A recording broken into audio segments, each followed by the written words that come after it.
weeknight Radio Free America. This is Uncle Sam with music and the truth until dawn. Right now, I've got a few words for some of our brothers and sisters in the occupied zone. The chair is against the wall. The chair is against the wall.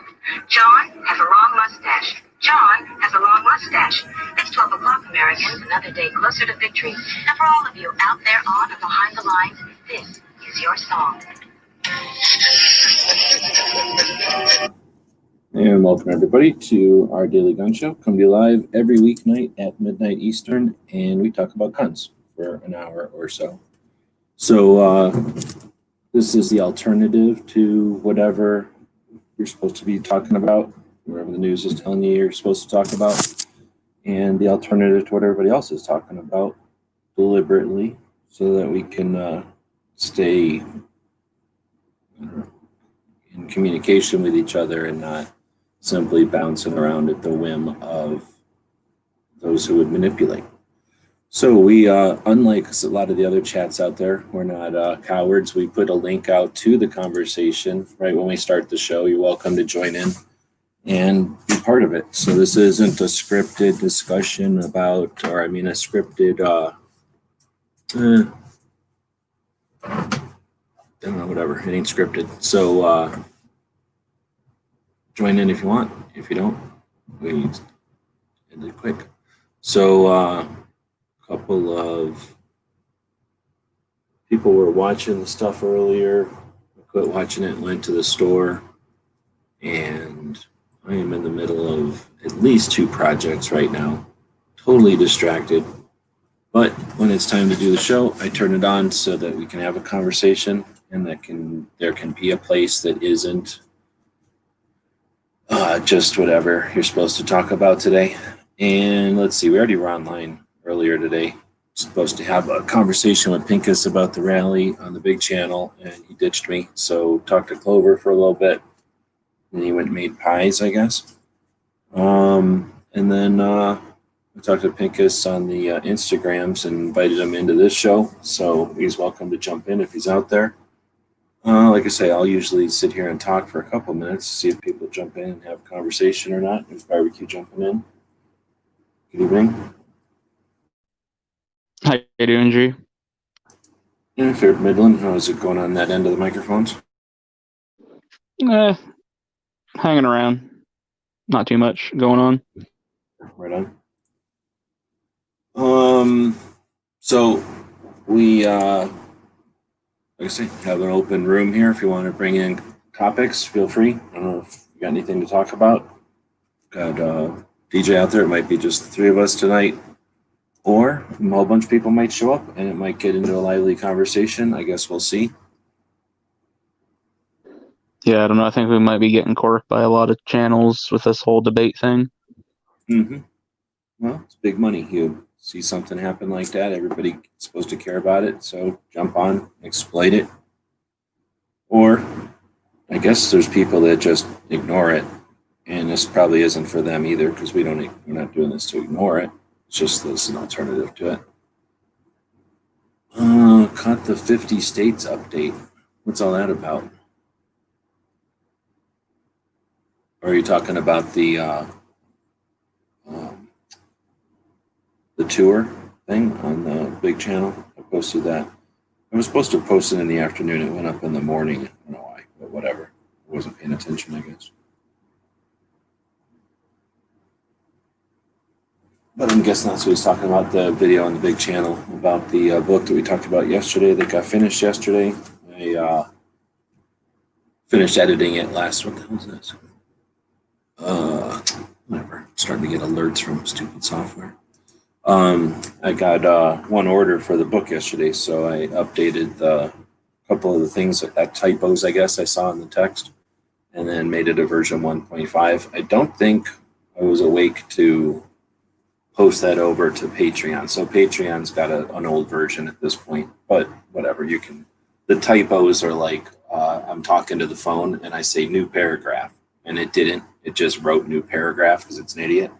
So I didn't catch it because I'm an idiot. So that's in there. It's not like anybody's going to go, oh, I don't understand what this is all about now. You know, it's like just a typo. And then, I kind of linked if there was two museums next to each other, like the Cowboy Museum and the 45th Infantry, I had tried to link to each of them so that you could jump to the other page, so that if for some reason somebody was making plans, they didn't they didn't want anybody to go to one museum that was miles away from the other one without at least knowing about the other one, if that makes sense. Because there's a couple like that. In LA, the two museums are basically a couple miles. You could walk probably, I think. I don't know. It seems like you could walk between them. And then the one in Oklahoma City, I think you could walk there too. It's a longer walk. Wait, is it a longer walk? It's been a long time. Anyway, those projects are done. So I don't remember who bought it. Somebody was in the show yesterday and bought it though. So I did send them. I guess I don't have the first draft anymore, but I have I sent them the second draft. Assuming it's a he. DTP is out there. I don't see you every day. Good evening. And like I say, I just went to the store and bought some stuff that I needed for a project, which I am about in the middle of. And I'm sitting here not doing it, so I'm super distracted. I don't come here with a big schedule of shit to talk about. At some point we will. The project I'm working on is for the larger Daily Gun Show project, which will eventually have a daytime version, which I'm working on. And then that daytime version will provide, I guess, topics or ideas for this show. But at this point, we ain't got that. And I don't really feel like talking about whatever reiterating or rehashing maybe, whatever just happened with the presidents. Because you can go anywhere and watch that literally right now. Ozzy's out there. So we're going to sit here in silence, I guess. So did you ever talk about Locked and Loaded Latinos podcast from this past weekend? That shitty podcast that lasted for 3 hours. Yeah, it was one of their better ones, I think. We mentioned it after, but no, we didn't really talk about it. Edgar Dude was on from Guns for Everyone in Colorado, and I don't know what he's doing now. He's doing something where he's taken that concept national, I guess. So that sounds interesting. They didn't really talk about that at all on Sunday, though. Yeah, I was wondering who he was. I wasn't 100%. So knowing that, I had to look into him more. I don't know if I sent you one or not, but I sent a couple of people patches from that guy, but it's the patch I posted that's yellow, and it's got the Mexican wrestler holding an AK-47, and it says Guns for Everyone in green, I think. Oh, yeah, I don't have that one. Anyway, that one, I bought a couple off of them, and then they sent me a handful. Like, they sent me a shit ton. So I have a bunch on the free patch thing, but then a couple of people figured would dig it, so I sent it to a couple of people. Anyway, that's that guy. Is that something I expect to see when I get mine on Saturday? Hint, hint. Probably not. I don't remember. I only sent it to one person that did Cheryl Todd, or not Cheryl Todd. I think I sent it to Tony. I don't know. I sent it to somebody who I know him, because I don't know if they would have bought his patch or whatever. But no, I don't think it was you, because I could send them out. I only got them and then sent like 2 and then put them in the free thing. It's not like just send out everybody else's patches. Got it. I'm wondering though, because I missed out on so many of the gun websites patches and previous generations that maybe you could be a conduit to helping me sniff out where some of them might be, and open up some. Hey, this just occurred to me. What if we had, as part of the Daily Gun Show, like, one day a week, we had like a little patch update, and people like provide the forum for trades or something like that, maybe? I know I'm pretty sure Guns and Barbecue would be down. And Wheeled and Well Armed, he's about to assist me with 2 of his patches. Nice to see you tonight, brother. Thank you very much. You bet. You bet. By the way, G-Webs, I got a whole bunch of patches in the mail today. Thank you very much. And the 50s states of 2A. Right on. You represented Georgia quite nice. I was wondering if you were going to catch them, and you did. Yeah, you got the version 1.5. You are a lucky man. I think you're the only one to have it. No, we're talking different things here. So the 50 States of 2A is a book with the 50 states in it. And then there's a museum book that I did yesterday that is called the Firearms Museum Tour or something like that. So that's museums, and they are in different states. But what he's talking about is a book that I finished earlier in the year that basically, a lot of stuff from each state piled together. It's an illustrated history of the 50 states. So Georgia's one. Georgia, New York, California, Illinois, maybe a couple of others that's where all our guns come from. Like literally everything in gun history comes from like 5 or 6 states mostly, and that's one of them. So Georgia is one of the, if I was going to ever make that again, I'd make it the size of a comic book, because there's not enough. I don't have all of Georgia in there. I had to exclude stuff from states like Georgia because it's so much of our gun history.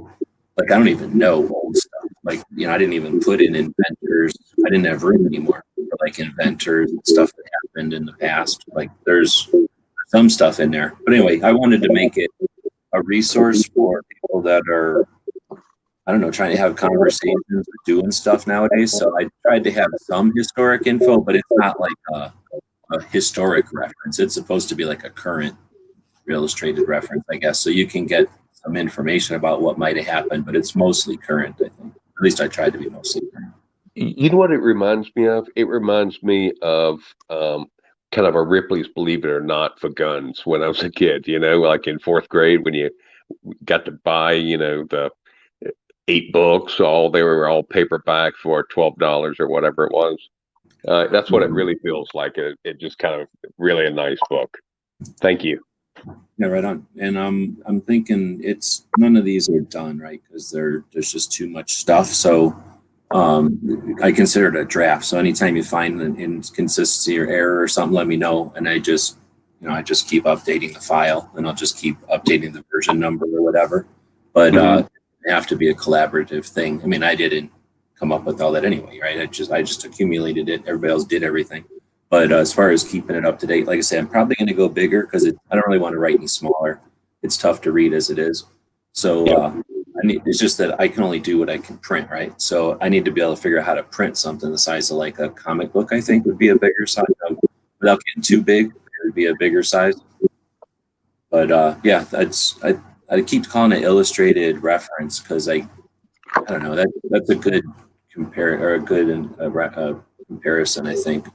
But I kind of remember what you're talking about. Yeah, it's not like the kind of thing you're going to pick up and read by any means. It's just like, where was that? Or was that in Georgia or Alabama? Like you can use that to answer that question, hopefully pretty quick. Perfect book for the back of the toilet, right?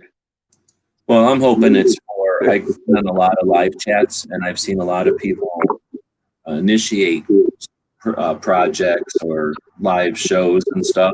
And then if they don't have the ability to Google, because not everybody knows where to find that stuff on the sites that stuff exists, so you have to look for it. So if you don't have the ability or the time or whatever to just start Googling everything mid-sentence, I'm hoping it was like, say, like a reference to that kind of thing. So if you're having a conversation, or you're writing something, or you're in a live chat and there's a question, which state is the big, which one does that come from? It's sort of for that. Like, I guess, I don't know how people are going to thumb through it, but I guess the other idea is if somebody just starts to thumb through it, because it's not a narrative, you don't just read it, you're going to thumb through it and hopefully you discover stuff, and hopefully you pass some time in a constructive way, and it gives you some, some inspiration to get to do something when you put it down, right? To go figure something out or go add something. But yeah, I don't know what people are going to end up doing with it. And I don't know, at some point I'm thinking I'd like to publish it, but I'm waiting until I get some feedback on any of the errors and stuff, because I don't want to publish it. I'm only going to have one shot at publishing it.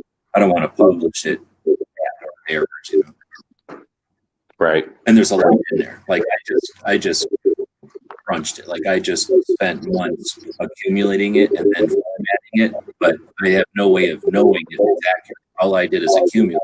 If it's wrong, I'm just regurgitating wrong, and so I don't know if it's right or not. Hey, Will, do you want to mute up your echoing?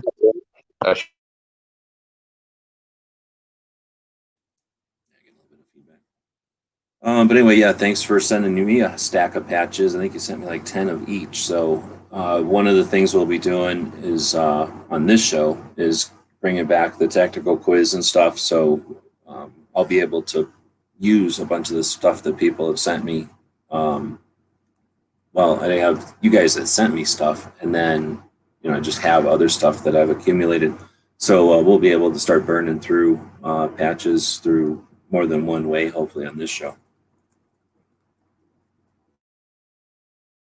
Yeah. Let me know when you go through those, and I'll send you 20 more. And hopefully by then I'll have some gray patches. I'm gonna plan on doing some gray and black ones as well, and maybe some brown and kind of tan.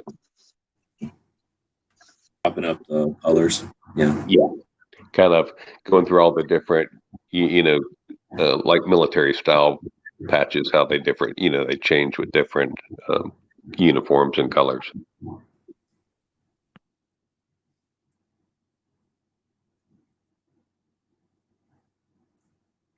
And so got 4 people in here. Got any topics? There's supposedly just 2 people watching, so we'll see if there's really anybody out there or not. Usually when I am skeptical and say something, if there are people out there, they'll chime in. But this isn't supposed to be a show. You can go anywhere and watch people try to entertain you. I have no interest in that. My interest is in evolving our conversation about guns. So if you'd like to jump in and have a topic, address points or say something, do it. If you want to just wiggle your fingers and type out there, we got 4 people in here that can address questions and stuff. Go ahead. G-Webs, did you watch the debate tonight? Yeah, I watched like a bit of it, and then at some point I went to the store. So I watched. It was much more organized and congenial, I would say.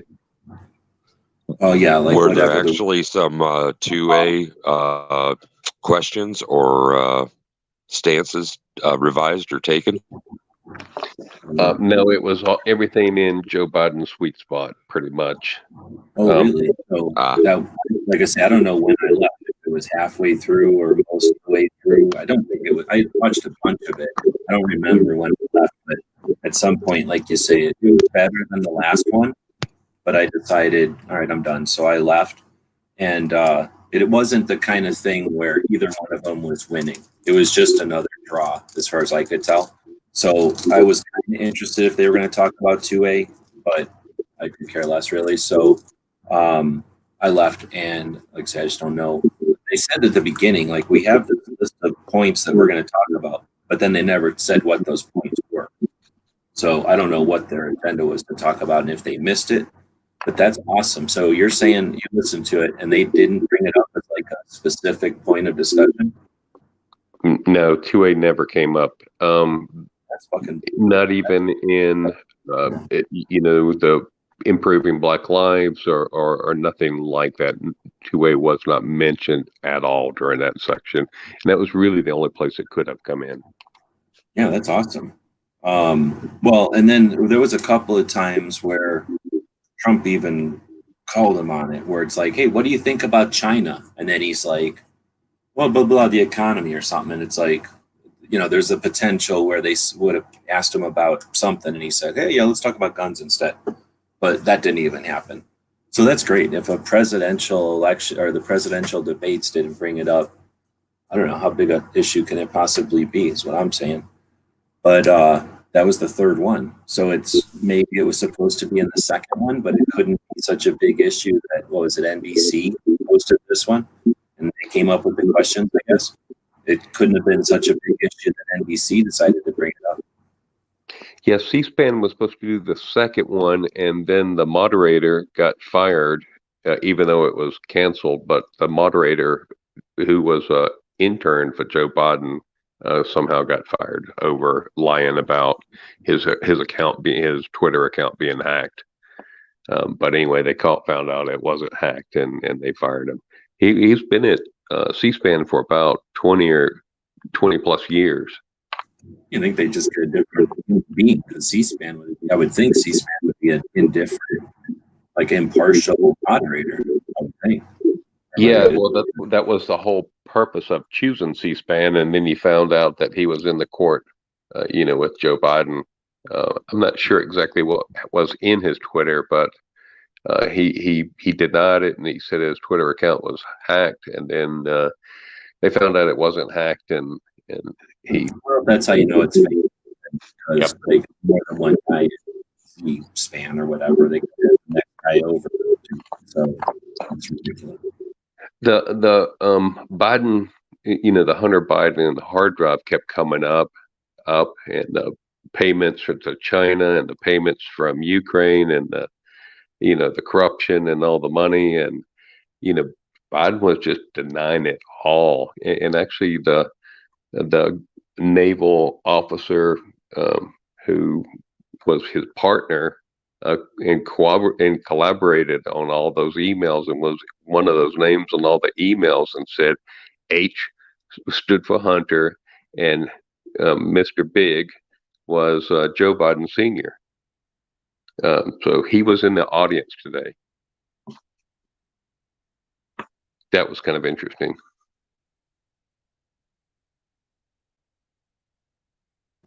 All right. Well, now we're getting dangerously close to what a million other chats are going to chat about. So, is there any other gun topics out there? It's interesting they didn't talk about guns, but is there any other gun topics out there?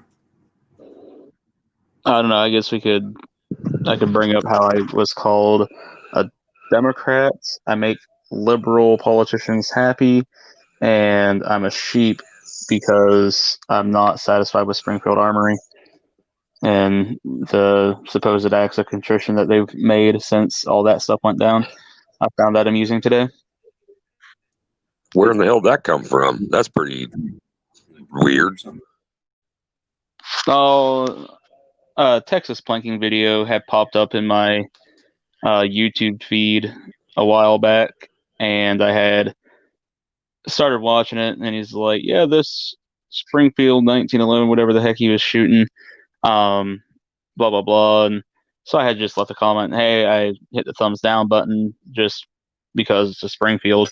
Because some content creators are like, hey, you hit the thumbs down button, kind of, let me know why. That way they know if it's something they're doing that they might be able to work on or something like that. So I figured, I'd be courteous to be like, it's just because it's a Springfield. And oh God, apparently that made him all but hurt and a couple other people. And yeah, it was a good time. If I'm not mistaken, and somebody correct me if I am, don't content creators and participants in viewing and commenting just have thumbs up and not a report of who thumbs down? Well, no, he said though, he commented to let him know. Yeah. Okay. Connection made. Thank you. Yeah.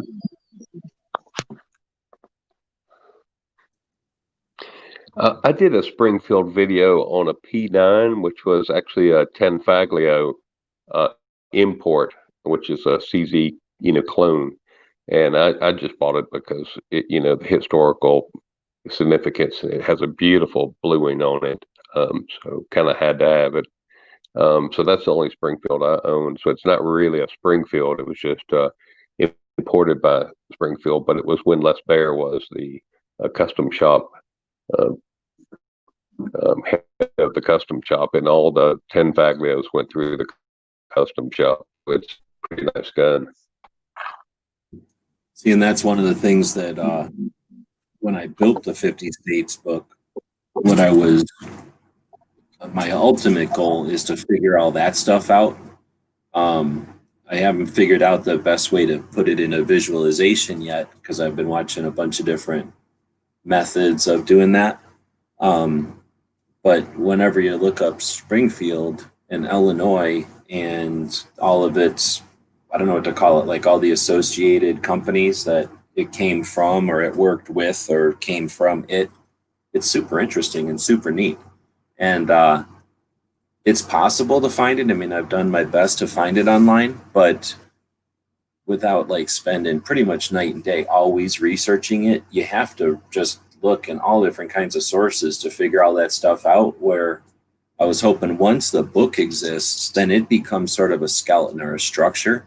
And then from that, specific questions can be asked when like it's appropriate, when you got the right person to ask.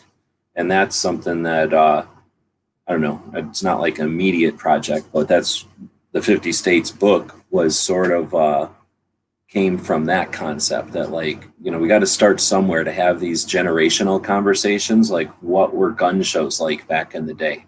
That's a big question, and it's important because they're not the same now. And if you don't understand what they were and why people are frustrated that they're different now, you might not understand why people are frustrated with what exists today, right?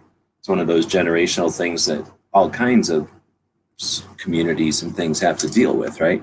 So I was hoping that the book might be something that, you know, if two people can be on both ends of a live chat like this and have that in their hands, as opposed to, you know, Googling or going to a website or just something that's more depth and more potential, what's the word, like more complicated, when you can just say, oh yeah, like the thing on page 2, or like when we're on the page Georgia here and we're talking about this, you know, it's just a way to get the conversation moving and not stuck. Because what barbecue was just saying, you're trying to do something with one perspective, with one point of view. There's a content creator. I understand content creators. I'm trying to, you know, give you some constructive feedback. People are going to hear that because they're just ate too much sugar, or their wife just yelled at them, or their kid just got a home run and they'd rather be at the ball game or whatever. Like, whatever. People are going to answer from their points of view. And that's just something that, I don't know, until we all get just so used to being online that we all understand that, we're still stopping and having fights over stupid shit, right? Like, you didn't have any intention to start a fight. They probably weren't looking for a fight, but took something the wrong way and weren't going to take it on their own channel. You know, so it happens. Now, after 5 years, you're not going to comment the same way, and that guy's not going to go off the same way. But do y'all have to wait 5 years? And then what do we do in the meantime while you're waiting 5 years? And what about the people that figured that shit out 15 years ago?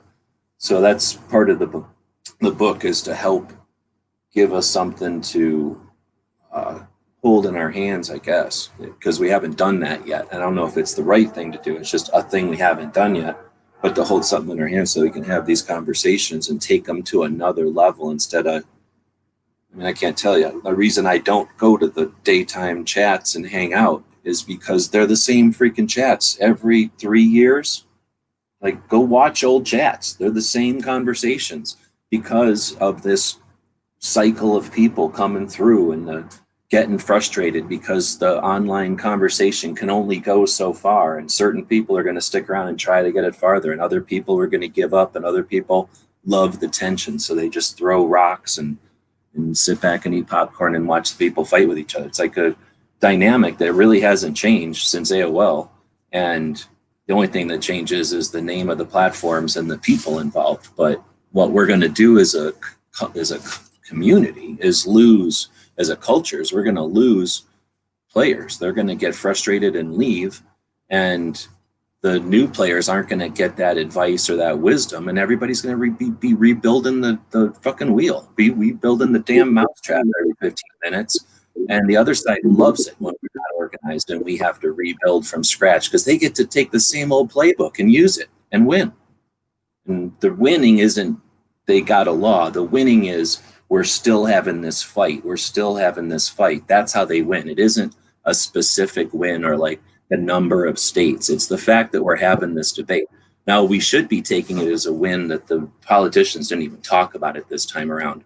With all the attempt to get it to be a big issue, they still couldn't get it to be a big issue because we're so correct on our side. We're so on the side of the way it is. We just have to get past trying to justify our position to people who agree with us because it's obvious now, and just move on. But I'm talking a lot. Flath jumped in, Canadian friend.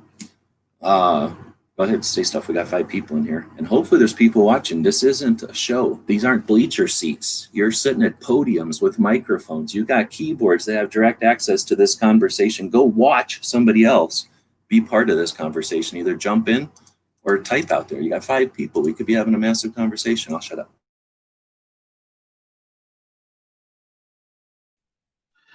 I just seen you guys were live, so I thought I'd hop in. All right. Well, we're having a conversation. At least I'm trying to get this started. I'll shut up. There are a lot of topics out there. One of the most dangerous things I think is on these forums is beating up or laughing at or ridiculing the new guys, and not teaching. When somebody comes online and they got a new Canic and they say, "Hey, how do I have a gunsmith put a safety on it?" It's kind of funny, but then it's not. You explain to them how the safety on a Glock or any of these guns work, and trigger control, and keep your finger off the trigger till you had your sights on the target. But the main thing is that there is that dongle in the middle of the trigger, even on a Canic. But nobody told them about the extra safety there.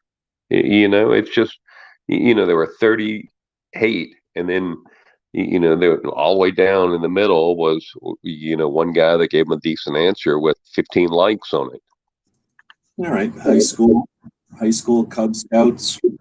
I mean, everything I've ever been to, people are given the due. I mean, they're due. They're either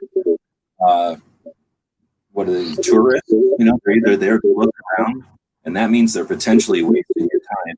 They're the enemy, sheep's clothing, or just standing there to look around, or they're just new, in which case they're going to get up to speed. And yeah, I hear you, but I mean, that's just, I don't know if that's something that we can ask or shame or anything. There's going to be people that are welcoming and offer, and there's going to be people that are like, I ain't got time for the new person.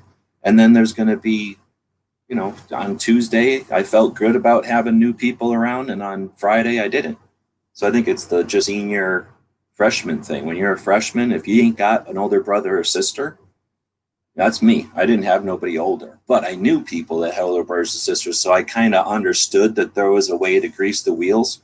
I knew people who would go into a classroom and the teacher would be like, I've had 6 of your brothers and sisters, like boom, like they got a relationship with that teacher, whether they wanted it or not. I am some dude they never heard of before, and I get to perform out of nowhere. Some people are going to complain about that. Other people are going to go, right on, now I'm part of it. Like I just got hazed or whatever. I'm the freshman. I don't know what it's like in sports, but there must be some analogies in sports, right? Military. You don't come into the military and get respect with no stripes. No, definitely not. Yeah, I remember if you don't earn it, if everybody comes in and everybody's like, here, grab your headdress, you're a chief. What the hell respect do chiefs got? Like, who do you know who to ask? Everybody's got stripes. So I think I hear you, but at the same time, I'm not gonna, I don't know. I don't think I ever really was like, we all got to be polite to new shooters, because that's leaving ourselves open to unscrupulous people messing with us. Let's say that it's an important conversation, like there's something really happening and we're trying to get people motivated, or we're trying to get on track, and then somebody comes in and acts the fool because they know that our nature is to stop and coddle every new person as if they're that there's just, you can do that. But it's like I just saw a thing about business, and if you spend all your time worrying about the few customers that are upset, you end up spending all your time with customers who you maybe will make happy, and you've potentially, depending on your resources, potentially not interacted with customers who would have been completely happy with your service as is. And you could have had potentially many more happy customers that you don't have to do anything above the norm, to try to satisfy some angries. And that's in a capitalist situation. But if we're talking somebody who's deliberately trying to look for our vulnerabilities and is capable and aware and using every aspect to screw with us, I don't think we can leave ourselves open to that. But we're talking theoretical in the middle of the night.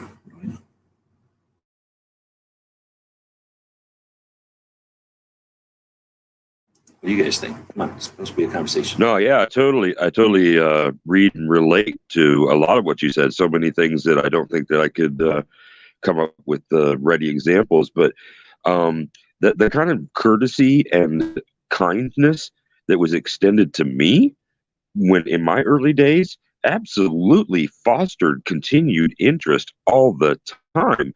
I didn't, post a lot of stuff in the chat. I did not join the live chat, the voice chat, for months. And I one night I said, or I might have sent G a message or something like that. I wanted to, build up my tech equipment and brush off my broadcasting skills before I jumped into the conversation. They said, no, just, it's not the deep end, just jump in. And about a week later, I did. And I've had continuing interest and feel continual support by being a part of this process, and particularly in this forum, and take a bow with this host, because I have been so impressed, and so has everybody that I have sent to this chat, with the way G does things. And it was just the other night that I got to know him a little bit better. He was making some observations about, people not wanting to jump in, not like he does kind of the admonishment every night, like what's with the lurkers, get in here, it's a conversation, but how he will sometimes be mopey, I think was the word he used, for a little while, to try and encourage. It's almost cajoling, but it's not direct. It's a gentle kind of coercion. Hey, come inside this room, sit down, let's talk. I love it, man. And I appreciate everybody who's been part of the conversation. Yeah, you got to be interested in looking for that or whatever, open to that, I suppose. But we need all kinds. And obviously, I'm not going to attract anybody who's not able to stay awake this late, and anybody who's not able to keep up with my sarcasm or whatever.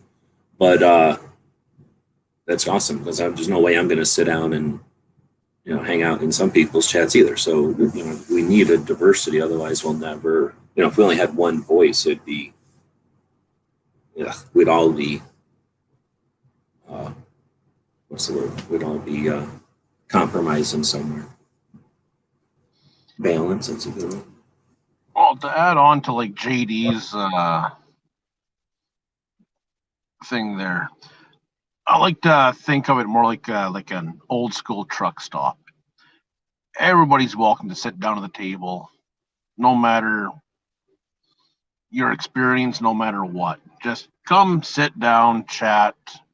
No one. There might be some horseplay, but hey, we're all in this together. We just want to sit down and talk. I think that's how you learn too, right? When you're like the young truck driver or whatever, and you say something, and then you figure out, oh, well, I don't have enough experience to be in this conversation or whatever. Or after a while, you figure out, oh no, I do know how to answer this question, right? Like that's how you help. That's how an individual knows their whatever, like where they're at in the conversation or in the group, right? Like by their reaction to their interjections or their contributions. Yeah. Night Strike. Night Strike. Good to see you on Gizzard Gary's top 10 list. Wait, what? You made it on Gizzard Gary's top 10 list today. That's news to me. I didn't even know you could put a top 10 list out today. Yeah, I think it came out about a half hour ago. It's a list of 5 appearances on his live show, and you were right in the middle of the pack. Well, there you go. There you go. You say top 10 appearances on his show? Yeah, top 10 appearances on Gizzard Gary's show. So I think there were a bunch of tied for 14th place, and then a couple for 11th, and then it was a pretty straight line. But the top guys were like 80 and 90 appearances. Yeah, Is there but audience vote or some other news about Gizzard Gary. I was also his first patron. So there's another tidbit of information, I guess. Just what the hell? Why not? Way to toot your own horn. Yeah, I know. I'll just throw myself out there, see what happens. So, Heck yeah. But yeah, jumping back to what we were talking about, like DJ said, with that fostering and welcoming and everything, that's why I started doing that video series that I'm doing right now of what is a whatever. If there's any seasoned gun owners that are watching it, like, my goodness, thank you for sitting through it and checking it out, because it's very firearms 101. So my idea behind it was, reaching out to those new firearms owners and just kind of welcome them into the community, whether it's, just giving them a little bit of information, letting them know that, hey, we're not all like, what are you doing? That's a dumb question. Because the way I saw it, I've got the time. I know that not everybody had a grandfather like I did that taught me all these things. So Yeah, right on. So like that's really the best answer, right? To have people be part of the whole thing. Hold on. Oh, I can change the name of people? I didn't know that. You can click on their blue part down there and change the name of them. Like I can make him a different name without his will, against his will, I think. don't change my name. I just realized that I accidentally clicked on, instead of add, I clicked on his name, I guess. And yeah, when you click on their name, it lets you change what's displayed. That's interesting. Make Night Strike anyway, Vampire. Huh? No, that's my 1911. But anyway, that's again, when you've got somebody who's like, okay, I'm going to do what you just said, you're going to find people that appreciate that and learn from it, right? Or appreciate that you're doing it and are there to help, right? Watch or add assistance or whatever. And then that becomes a group, and that's sort of your freshman class, right? That's your sophomore class. That's your whatever level you want to associate it with. Because you don't have to always start at the bottom. Not everybody is an idiot, right? You don't have to be like, some people are super timid because they've been told it's a weapon and shit all the time. So they're super apprehensive. Other people are, hell, I ride a motorcycle and I do all this other dangerous stuff. Like, give me a gun, I don't care. And obviously you don't want to be cavalier about it or whatever it is, but some people are just starting at different places. So whatever it is that you're, even if it's just a different type of shooting or whatever it is that you're presenting that people start appreciating, then that becomes another community or another group. And it's going to end up having changes and stuff. I mean, nothing stays the same all the time. But then what happens is they can start talking to each other as similar experience levels. I don't know what to call it. And they can go, hey, who's good or who sucks, or, that guy was mean to me. Oh, then that guy was mean to me too. Here, go find this guy. He'll talk to you better, but everybody's going to have their own. And we're all looking at this from dudes. Like, it's a whole nother thing when you're looking at this from something besides an old dude's perspective. Yeah, like a kid's perspective, the 50 States of 2A struck me as an incredibly valuable resource to families who don't have active gun owners in them. And it's not even about guns. It's about the rights of states. We're tying that into what the kids are already absorbing in school, in social studies, in government class, in civics class. And if we can give them that kind of a paper, I like bound things. Paper is good. Ink is a good thing. So if they have that, those books are completely accessible to them. Check out all the great graphics. Check out the little, special layouts on pages and things like that. Kids are going to be interested in learning that once they get started. They determine what it is that they'll have as their takeaways and what things will stick with them till they're ready to retire. And statistics, everything. Kids are, they're tabula rasa. It's a blank slate. Let's fill it up with some good stuff like that. Dig it, man. Dig it the most. I agree that parents are basically bad parents if they don't have one of them books for their kids. It's not unreasonable to expect every single household in the country to buy one of them books. Yeah, when I was growing up, I not only had a standard World Book Encyclopedia, but I also had, a couple of Time Life series and a, pictorial history of so and so, and then the collections of books that were in the juvenile libraries in my school and in my hometown.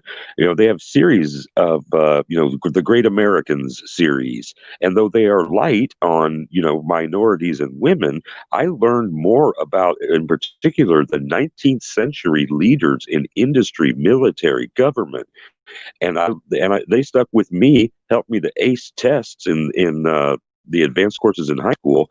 But I still have that today. You want to know anything about Eli Whitney? I'll kick it. And knowing your resources is a big thing, right? Knowing what you can know, and then where you can get the info. That's all you need. Yeah, reliability of information, accuracy of information, always key. I've been subscribing to Popular Mechanics because I just want my kids to grow up to it, but I love reading it every issue. I wish they came out 12 times a year versus 6 times a year. Well, we're talking the actual magazine, paper magazine that comes out. Well, Popular Mechanics is different. There's a lot deeper understanding of how things work in that magazine. That's why it's different. But that's what you're talking about, the actual subscription still.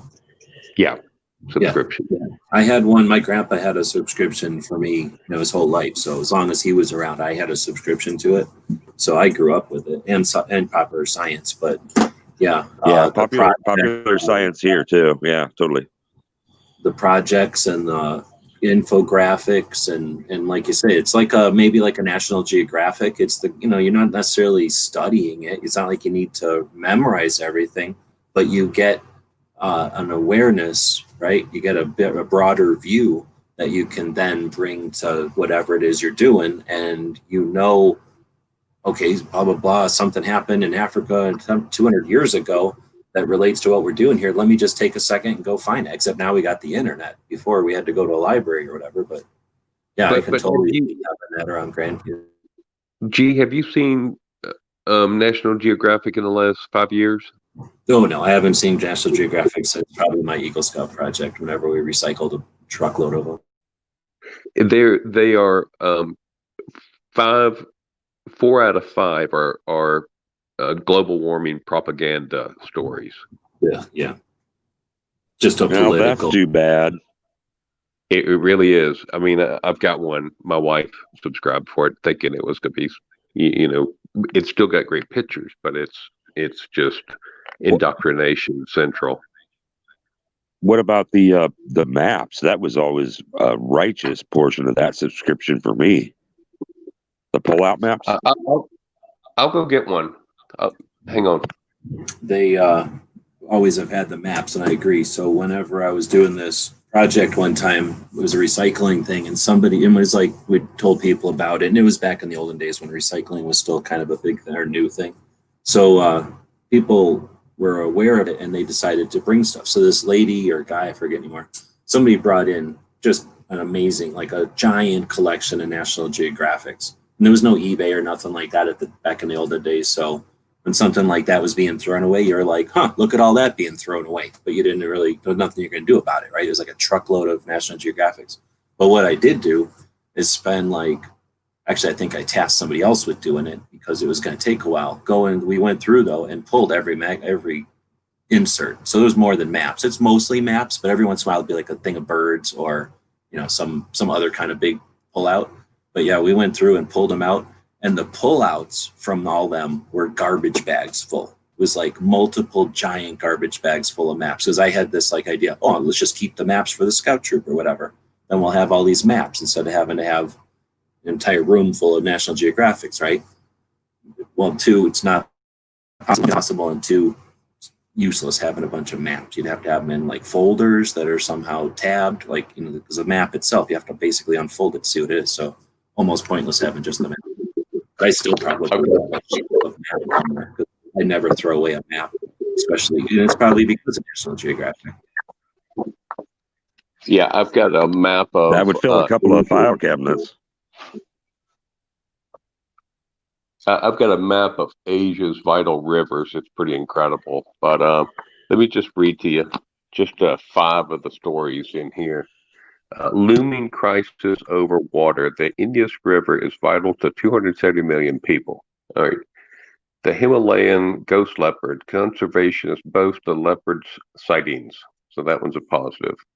Making glaciers in northern India. Ice towers help fight climate change effects. New window into weather. Everest stations will gauge climate change. That's for roof on the world. See the drone's eye view of the map of the Earth, third pole. So you could just kind of see how all of the stories are going. Third pole, I don't think I've ever heard of that. Yeah, that's intriguing. Third pole. Oh, that's the poster. Let me open up the poster. I guess if I'm thinking of National Geographic, they would have like things about culture or whatever, and it would be like archaeological digs or some kind of critter maybe. So it was not really all science, but like natural science or culture kind of stuff.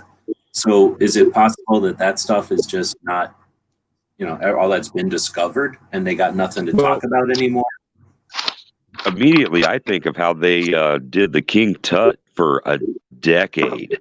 You know, early excavations, advancements in technologies for digging, and all kinds of that stuff. It's then the touring, the museum tour, and it's been about what 2 centuries worth of global interest. Based on the archaeological digging in Egypt and surrounding yeah, my grandmother had Nefertiti's bust, you know, her perfect statue of it back in the 70s, and she got it from National Geographic.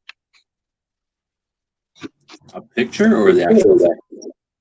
Well, I mean, not the actual thing, but a perfect copy of it. You know, kind of a signed edition, you know, 1 out of 500, you know, one of those things. A three-dimensional thing that you actually have, not just like a poster. Yeah, it was the same one. There was a cover. Was on the cover of the National Geographic, and in that they had copies of it made. Yeah, the sarcophagus. So it was a full-size sarcophagus, a replica. No, this was actually her statue, and it was actually colored, and it was perfectly preserved. It's either in New York or London. I've actually seen it when it was on tour back in the 70s. Yeah, right on. I viewed that exhibit here in Omaha when it toured. Maybe it's version of the big show. Yep. Oh, they just discovered, what was it, 54 new mummies. Yeah, they're finding you know, tombs over there all the time. At most big museums, history museums I've been to, it's here a mummy, there a mummy, everywhere a mummy in some, you know, basement corner.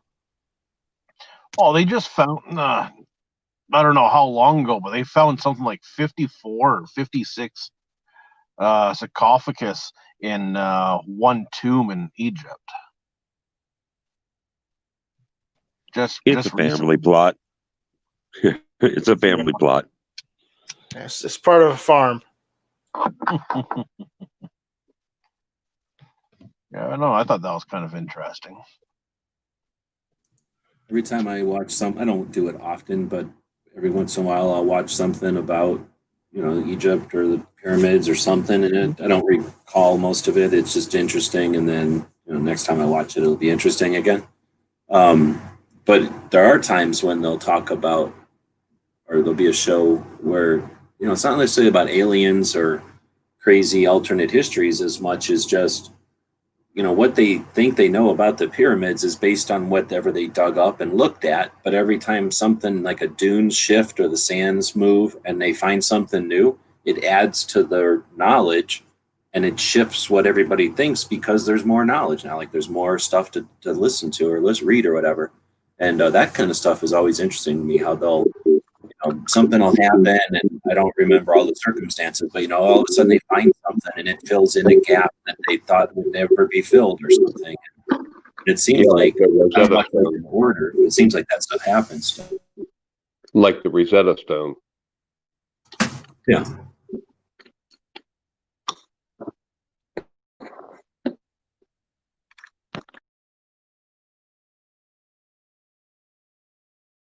All right, well, anything else? Guns? We got about an hour in. I don't know if people are watching or not because they don't check comment. We can't know. But we got 6 people in here.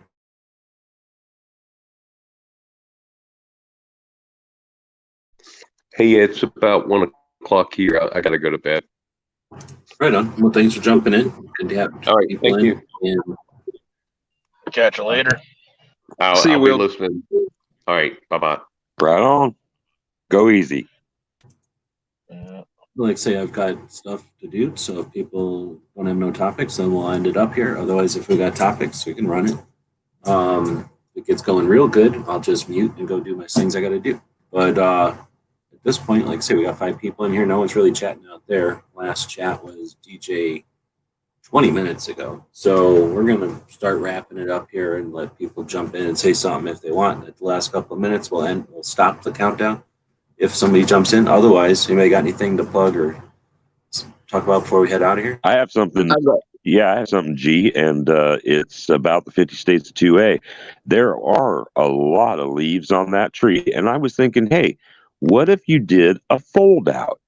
Do a triple fold on like a test hit with 11 by 17 to lay out that tree, and then you can have not only more branches, but they can grow so much higher, or I'm sorry, grow higher with new generations. So the triple, I've done it at 24 by print now.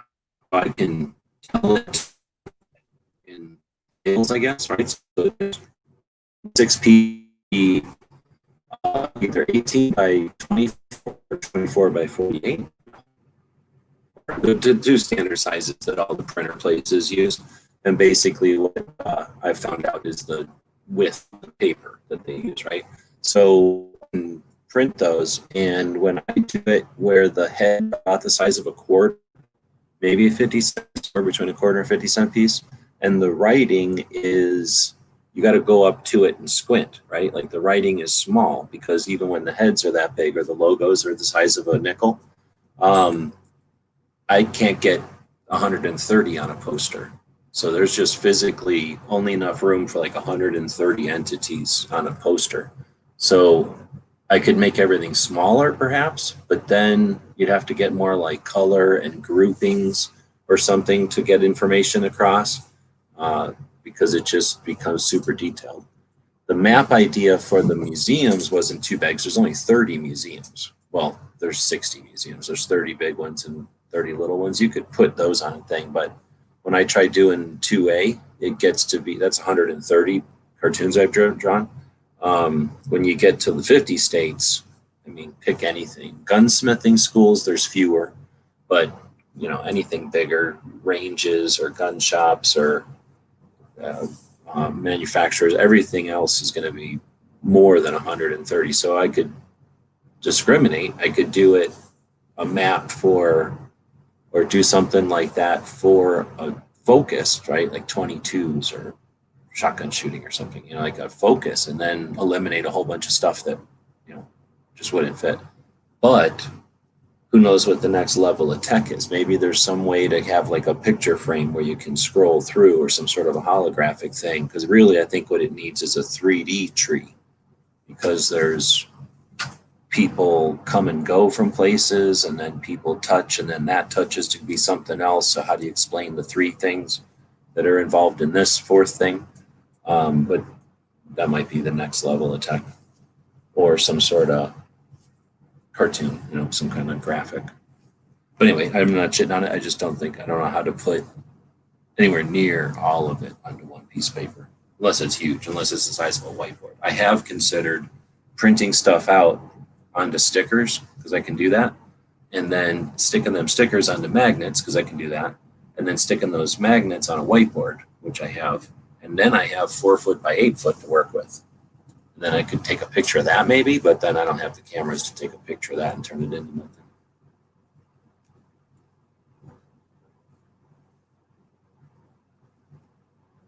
Let's see. No ladies, no.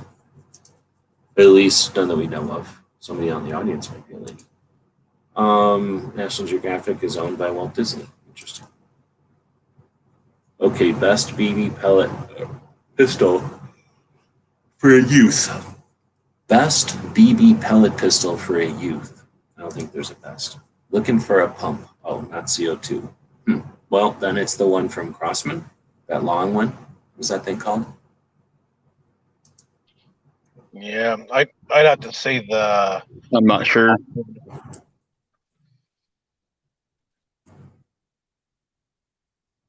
Yeah, because Crossman, I think they still make the break action pistols, don't they?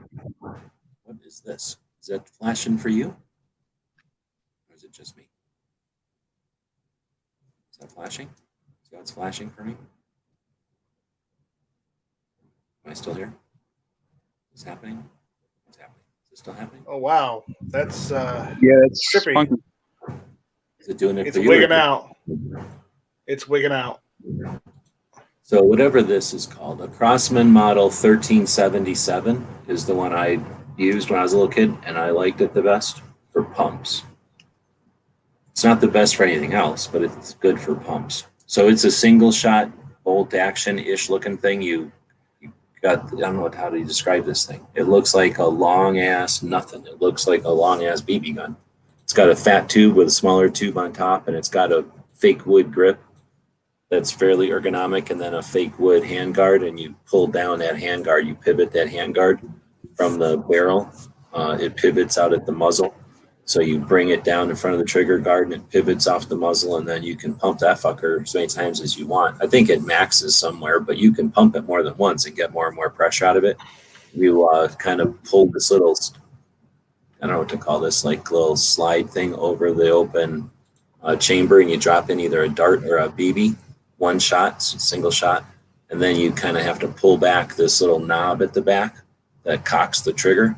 And then that effer was the best one I ever had for like long range shooting, like leaving power downrange. No CO2s could keep up with it, but I didn't own any others. So I got that one and stopped. So I don't know if there's another one that's better. I don't know of any other pump pistols there.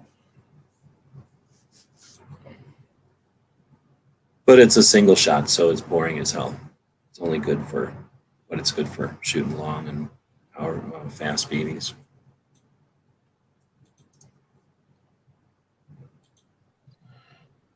No Magnum primers. Red Ryder doesn't make a pistol. Red Ryder's just that one rifle. Daisy might make a pistol.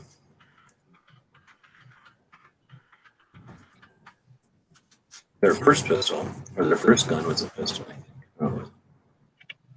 So they're making Umarex stuff, so they're not really making pistols. Umarex is making them, and they're doing something with them. You're saying Red Ryder, but he did say BB pistol, so that doesn't count. And then Benjamins, I don't know Benjamins. Like I said, I never had one. There's the, I don't know, pistols, you're kind of screwed. There's really no good BB pistol, I don't think. They all have massive disadvantages, and maybe a couple of them have an advantage, but I think they mostly have disadvantages. None of them have good magazines or capacity. None of them. The closest one to being good capacity is that junky 1911 looking thing. And then CO2's pointless unless you're super rich and you got some kind of valet bringing you CO2s all the time. And any kind of revolver one, you might as well just have a single shot because you're going to have to reload that thing every 6 shots. None of them are good. The funnest one I have is the full auto things. So go buy a full auto one and give it to her. Just tell her not to shoot it on full auto all the time. But that gives you all the capacity you ever want, and it's full auto, so it's fun. But it's big because I don't think they make a small full auto one. And they take 2 CO2s because they're full auto, right? They're going to use a lot of gas. Yeah, I'm looking. I don't really see any other. At least none of them are obviously pumps. I think most of the pistols, they end up doing CO2. Yeah, I know Crossman makes CO2 revolver, and I think that actually holds 10 or 12 rounds. No, the one I have holds 6, unless they've changed it. It holds 6. That's what it is. You could open it and rechange the thing and switch out the 6 pretty quick. But then you had to buy all these damn discs that were like supposed to be the cylinders and then load them. And it would either, I don't know, is that the one you're talking about that looks like a Python? Yeah, it looks like a Python, but mine didn't have the capability of changing out the cylinder thing. It just had, like I said, it was 10 or 12 slots in it. Ours are different. Mine had, the cylinder was, how like when they make that one revolver, a real revolver that's a 44 Magnum, or it's a 357, but they put it in a 44 Magnum frame. So the cylinder is all short and there's this giant gap. Imagine that if you made a BB gun and they just welded the cylinder into the form of the gun, but they left that giant gap. And then in that gap, they fill in the rest of the cylinder with this little piece of plastic that looks like the rest of the cylinder, but it rotates and the rest of it doesn't. And that part came out.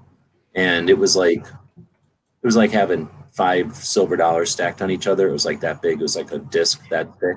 And you would cram a BB in there, and it would have six chambers in it, and you'd have a whole bunch of them. I think it came with a bunch, and then you could buy them for fairly cheap. They're just plastic. And then you cram a BB in each of those 6 cylinders, and then you would put these loaded cylinders in your pocket or whatever, and you go run around, and then you'd shoot the thing 6 times with CO2. So as soon as you start shooting it, CO2 is leaking. Like it's kind of holding it in, but if you just leave a CO2 sitting there, it's going to be empty in a little while. So you've only got so much time to shoot this CO2 anyway.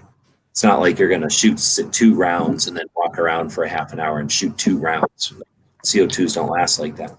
So you got these little things at 6, but the problem is as soon as you used them a few times and it shot a BB out of it, the little ribs or whatever that would hold the BB in there quit holding BBs in there.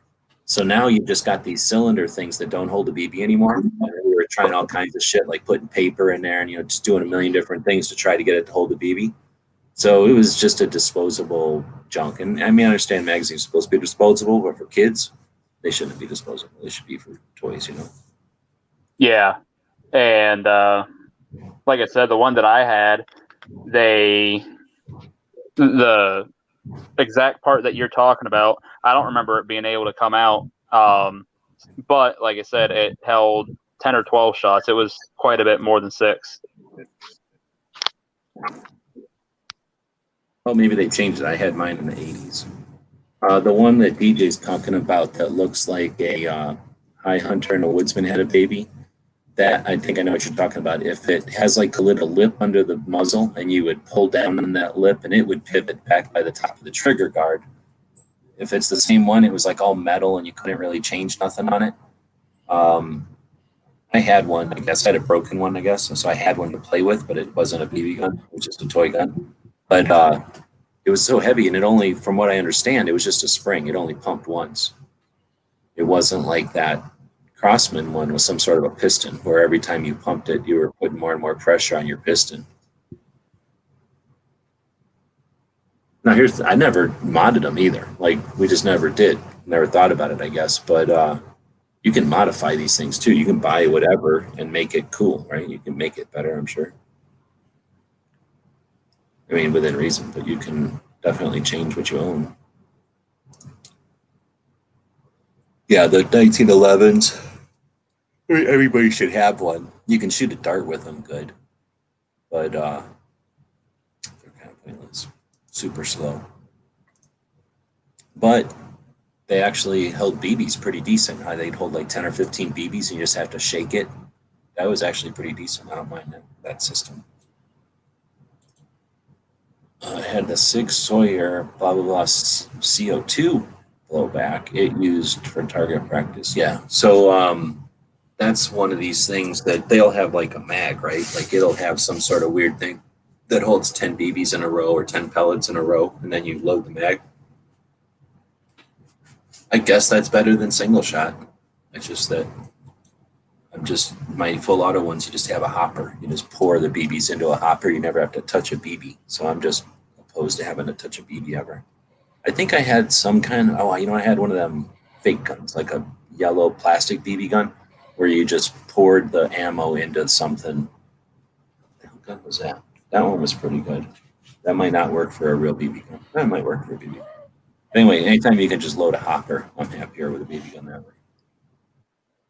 Oh, you know what it is? The Red Ryder. You just fill the barrel on a Red Ryder. It holds like 500 rounds, and you don't even think about it. You just never have to reload the damn thing. Give it to the kid loaded, and by the time it's unloaded, they're done with BB guns. They're playing with real guns.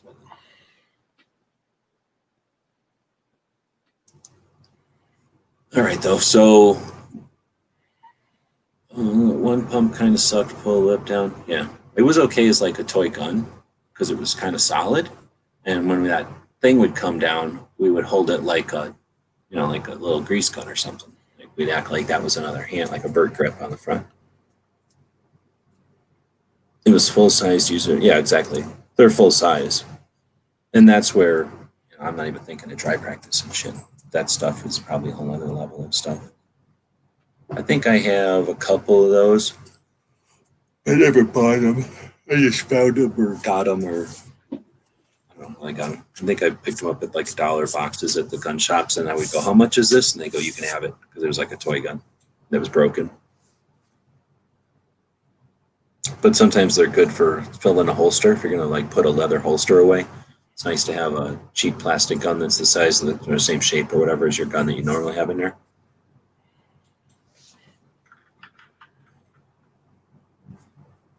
But I wouldn't buy a $30 shoehorn, gun horn. All right, well, I'm yawning. These guys ain't saying nothing. And I'm having to read now. Oh, no, you have to read. Well, it's conversation, but it's reading. I was elected to lead, not to read. Yeah, exactly. And it was almost as big as a sub gun when you're a little kid. Yeah. Like I said, I think I only shot once. I don't know. Every one I've seen was really broken, so maybe just that many people had them. BB guns are pretty cool if you're interested in something interesting. There's a video that's like, there's actually multiple videos that are from the Daisy Museum, and they get into all kinds of BB gun history. But hopefully that works. I don't think I've ever met his kid, but I think we've seen him in her in videos, and she's not like huge kid or nothing. So maybe something like what Pink is talking about, where it's more like a regular gun size, like to emulate the real size of a real gun, might be better for her. But I don't know. I'm sure they weigh the same. That's really good. But I'm just thinking it might be, I don't know. The CO2 was like a pain in the ass. I didn't like working on CO2s when I was a little kid. I can't imagine a little girl kid wanting to play with CO2s, having to deal with them. And then mainly just having to deal with them. Like, oh, I'm having fun finally. And then, oh, I'm on a CO2. Got to walk back in to get another CO2. And that's, at least for me, that was an opportunity for you to have to do some kind of chore. You just keep, if you come in from being outside, it's like you're saying, I give up. I'll do whatever you want. So nobody wanted to have to like run out of CO2s and go back inside.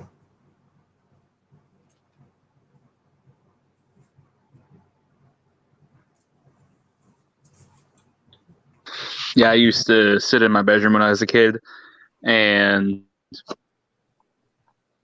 I had a cardboard box that I would just fill with a bunch of plastic from packages that we got, and I would just shoot at the cardboard box in my bedroom with the Crossman revolver that I had. Yeah, we had a sort of an ongoing, evolving thing because at first it was like, yeah, let's just shoot in the basement. Awesome. And then it's like, dang, it costs a lot of money to shoot in the basement because you're constantly going through BBs. So I'm not going to pick them out of cardboard. That takes forever. So it was eventually like, oh, let's shoot them at metal. And then they'll bounce down and we'll have them. And then it's like, oh, they get all dented. So it was like constant evolution.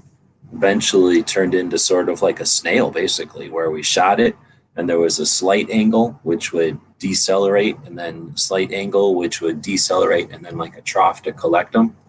And then we basically were, I don't know, at that point nobody cared anymore. But for a while there, it was like a big thing. Like we'd sit around at lunch, like worrying about how to design our bullet traps so that we could keep our BBs at the end.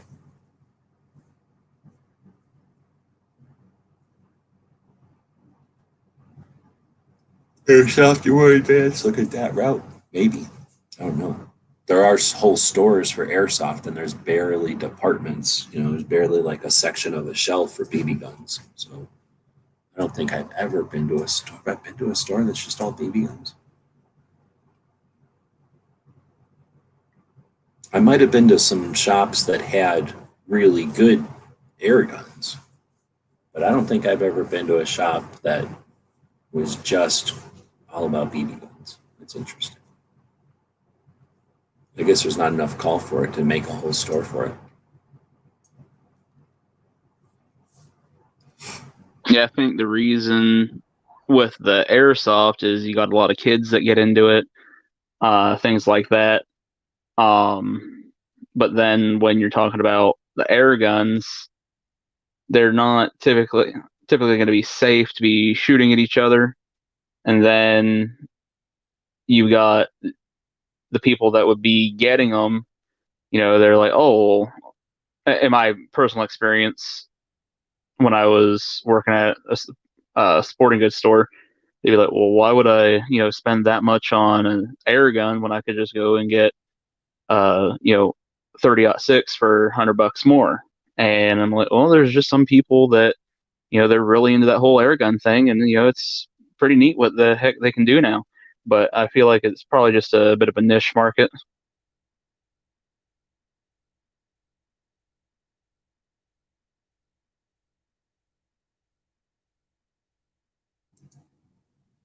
You're saying they got airsoft miniguns? Yeah, I've seen those, but I never really saw the point to airsoft. Well, I mean, the difference is you can run around shooting each other with airsoft, so it's more like a paintball game that isn't, paintball is some sort of weird laser tag. And at least I don't pay attention, but when I see people playing paintball, they have like big inflatable things that they hide behind and they kind of play with the flag and stuff. It's more like some kind of warrior game or something where like the airsoft is more like, let's all dress up like cosplay and crawl around and try to act like we got strategies and stuff. So I think it's just the difference in how you want to play, right? Like if you want to get more, physical, you go paintball. If you want to go less physical, you go. You want to be like aerobic and have like a headband and some kind of neon shirt, like a sports team. You go paintball, right? And then, but and that's I think kids too, right? Like I'm sure we would have played paintball. I can remember something. I did paintball a lot when I was younger. Well, it didn't exist yet. Like the first paintball sort of toy came out, and it was so weak and lame. By the time it came out, we were already in high school, so it was just never going to take on. If anything, the first paintball guns. I forgot who made it now. It was one of the BB gun companies though, and it was so pathetic. But there's two movies. The one movie and then the copycat. It was like Tag and some other movie, and it was all about these people. I think they were in college or also in Europe. Get the two movies mixed up, and they would go around shooting these paintball guns at each other, and it was like a game at school. They would like assassinate each other, and then of course it's a movie, so it turns out that somebody's really assassinating people. But in the game or whatever, people would just run around with paintball guns and come out of nowhere and shoot you in the middle of school, and then that was like some game these kids were playing. So in real life, everybody started playing that game, but almost everybody had to do it with like a squirt gun, or you couldn't take a BB gun to school, so like a squirt gun or some shitty version of a toy gun, and you shoot a dart. Like when I'm suction cup darts, we had to do that. But it was the coolest thing ever, because all of a sudden you were like hunting each other in the middle of school, and it was fun, and nobody really cared. And the movies came out, so everybody knew you were just doing what the movie did or whatever. So I can remember when that first paintball gun came out, I was thinking, oh snap, that could turn that, because this was years after that movie came out and everybody did that. But whenever the first paintballs, I was like, oh snap, but they were huge. They're like that BB gun I just showed you, that's not small, it's like a foot long.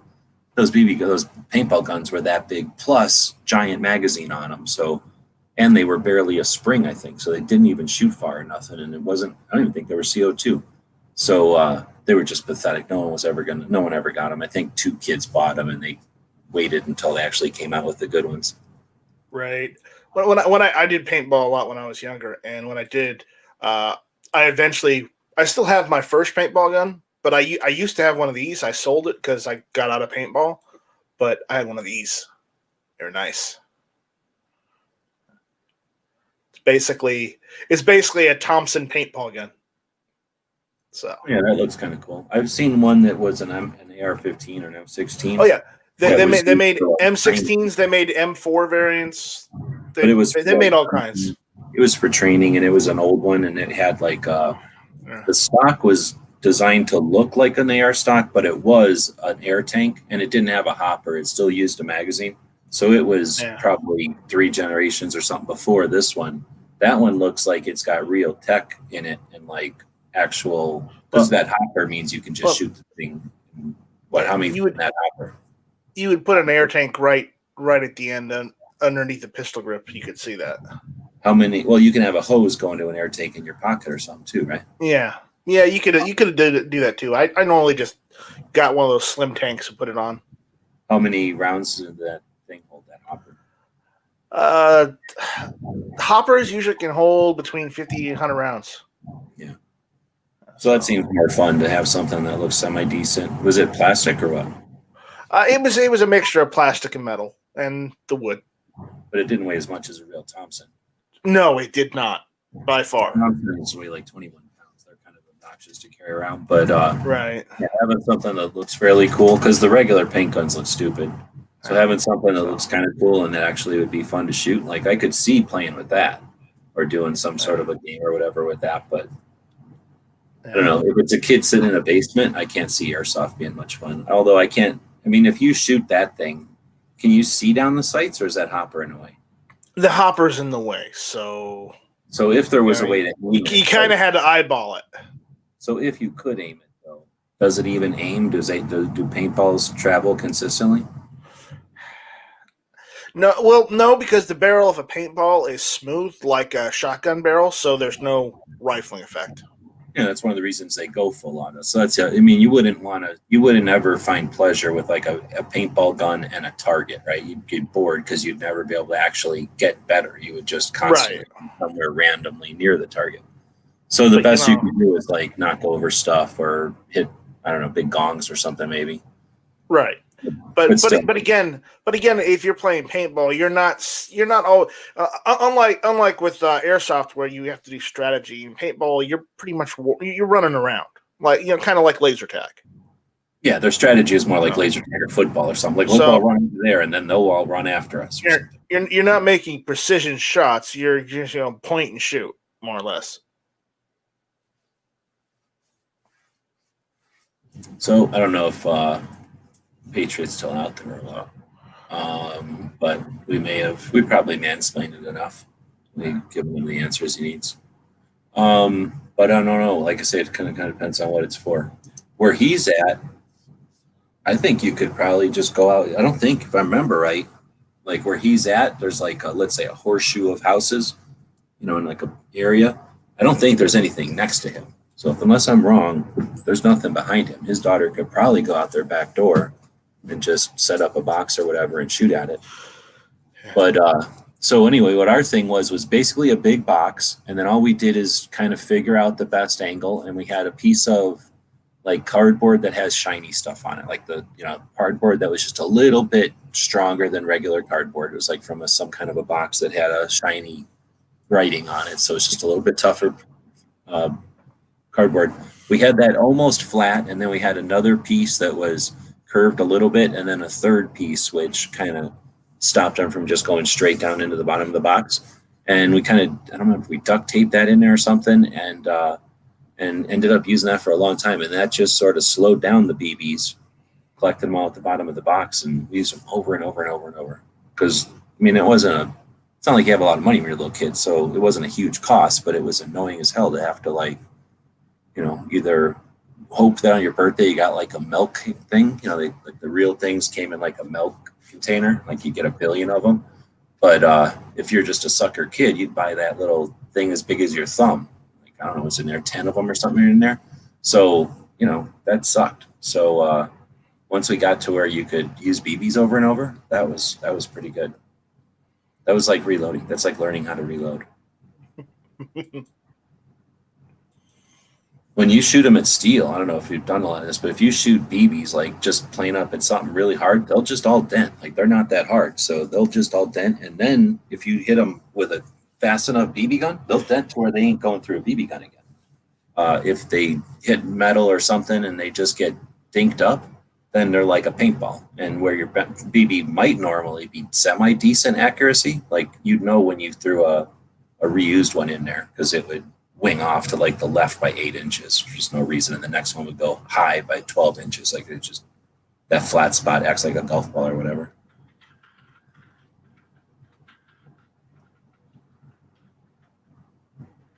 Yeah, one of the things I do was I started putting a notebook in front of my box, so then I shoot the notebook. Then when that's good. Yep. Yeah, just go. No matter, it's like having a piece of plywood you can take apart. Yep. That's a great idea. It tears it up eventually, but what do notebooks cost, seriously? And you can use an old book or something. So that's a great idea. That's a good one. Yeah. The worst that happens is you get a bunch of sawdust or paper crap around. I didn't have a BB gun. I had a pellet gun.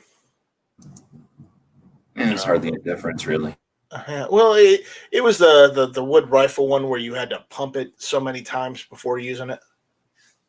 Yeah, exactly. Usually pellet guns were more powerful and single shot. That was the biggest difference.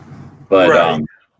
As far as shooting a pellet, I had a couple of BB guns that could, and yeah, I'd never put a pellet in there. Like, I guess they're more accurate or something, but I wasn't hunting or giving a shit, so BBs for me. Pellets cost money. Yeah, they did. They did. Now, the dart thingies, that's a whole other story, and I had guns specifically because they could shoot darts. Like, I only ever got that one. I would have never bought a single shot pump pistol. It was a dumb gun. I would have never bought that, except they could shoot darts so damn good. Did you ever have one of those hand slingshots? I've had every kind of slingshot, I think. Yeah, I'm a big fan of slingshots. I loved using the hand slingshot that I had. That was fun. I bought my first slingshot. I don't remember anymore, but I remember it was like some big kid. So like I was probably like in 2nd grade buying it off a 6th grader. It was like my first, like, I'm buying this no matter what purchase. Like, I didn't care. I saved up my milk money and bought it. I wasn't supposed to have it, probably, at least not supposed to have it on my own. But I was like, yeah, I'm buying this because there was an offer. Like, somebody was like, hey, I'm selling this real wrist rocket. Like, hot damn, I could own that by just giving you money. Let's make this happen. Right. I also had a lot of rubber band guns too. I never got into that, but I could see that, especially if you got into building them. Like, that would be interesting. That would be a neat thing to get interested in. coming up with newfangled newfangled rubber band guns. That would be neat. Yeah, I saw a whole bunch of them. I never made any myself. I just, got, just the generic ones because, hey, why not? Something fun to do. It's fun. Yeah, we had rubber band guns, and then we had them taken away after I shot my cousin in the eye. That's literally, Complete you can accident. have something over, but that's like the two worst things you could possibly do. Like they're basically the safest things you can have. Yeah. Well, all they would gave his ever, eye a good welt. all they would ever give me is the kind that didn't fold, right, or that didn't have a wrist thing on it. So, what's the point of not having a wrist thing? You can't shoot across the neighborhood with that. So, yeah, the first one I bought was the folding wrist thing. So, I think I might even still have it. And if the leather hasn't rotted out. And that thing you could fold and put in your pocket is amazing. Ian Wood says the wrist rocket went everywhere with him.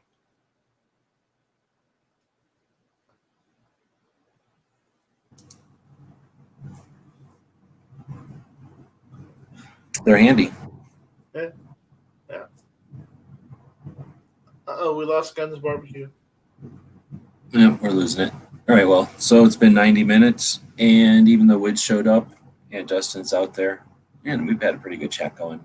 I tell you, I just went to the store to get some supplies for a project I'm working on.